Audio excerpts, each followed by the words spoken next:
So இந்த சம்ம ரேஷியோவில் கொடுத்துருக்கேன். இதை எப்படி சால்வ் பண்ணலான்னா இதை அப்படியே நம்ம எழுத போகிறோம். 3x + 2y divide by 3x - 2y equal to இங்கிட்ட என்ன இருக்குது 5. இந்த 2y என்ன அப்படி சொல்லலாம் 5 டிவைட் பை 2ன்னு வச்சுக்கலாமா. இதை கிராஸ் மல்டிப்ளிகேஷன் பண்ணலாமா. இப்படி இந்த 2y இதோட மல்டிப்ளை பண்ணால் என்ன வரும் 6x + 4y. இந்த 5 வந்து இதோட மல்டிப்ளை பண்ணால் 5 3s are 15x - 5 2s are 10y. இப்போ எக்ஸ் எல்லாம் ஒரு பக்கத்து ஒய் எல்லாம் ஒரு பக்கத்து கொண்டு போயிடலாமா. அப்போ 6x - 15x equal to -10y அங்கிட்டே இருக்குது. இந்த 4y அங்கிட்டு போச்சுன்னா -4y மாறிடும். இப்போ ரெண்டையும் ஆட் பண்ணால் 15ல் 6 போச்சுன்னா 9x பெரிய நம்பர் குறி மைனஸு. இந்த -10 -4y எவ்வளோ வரும் -14y வருது.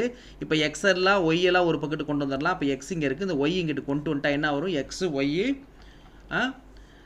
ஒய் இங்கிட்ட வந்துருச்சு. -14 அங்கிட்டு இருக்குது. இந்த -9 அங்கிட்டு போயிடும்.